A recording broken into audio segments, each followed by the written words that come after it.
you like to work with software that people like and people like to use. And by extension, if I look at the background, you've worked in cybersecurity and endpoint security, UEM, MDM, so all markets that are very much intertwined with, at the end of the day, how people get their work done from their IT workspace, from the digital workplace. So if you look at the past 20 years, for you, what are the most important evolutions and insights? 20 years. I guess there were a couple. I think one of the first evolutions occurred kind of in the late 2000s. And this is really when the bring your own device, I think, phenomenon started being talked about pretty frequently.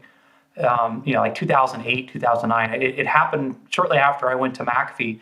You started seeing this dynamic of, people's work experience or computing experience at home started to outpace what their experience was in the enterprise. Like they'd be home, they get their first iPhone, they'd be super productive from a consumer perspective and doing emails and connecting with people.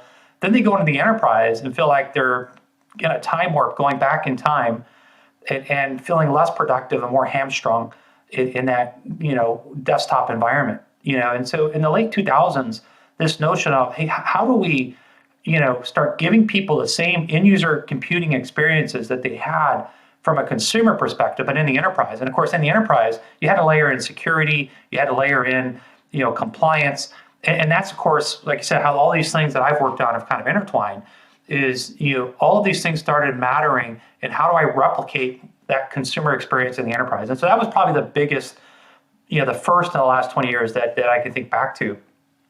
I think as you move on, and we can talk about this later, but, part of the promise of that, bring your own device in the enterprise had a great story, but I think the implementation left people, wanting more because what it ended up being is, you can have your consumer desktop with all that great stuff, but all your work's going to be done in this virtual machine that, oh, by the way, looks just like that 10-year-old, Windows image that's really locked down. And so it's not quite what you were hoping, but hey, you still have your consumer device. So that we can talk more about. But I think then the next big thing that I think occurred was just the switch from on-premise apps, on-premise applications to applications in the cloud.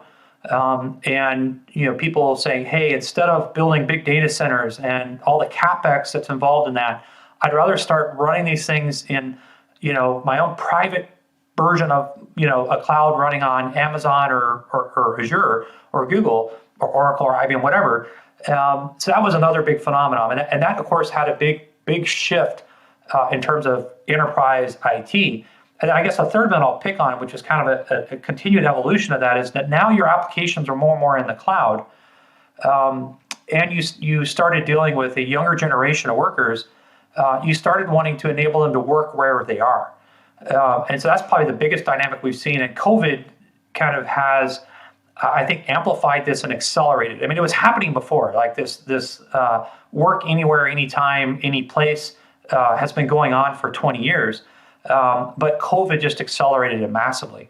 And so the first one was just, hey, I want to bring in consumer experiences to the enterprise users so they're more productive and they're happier.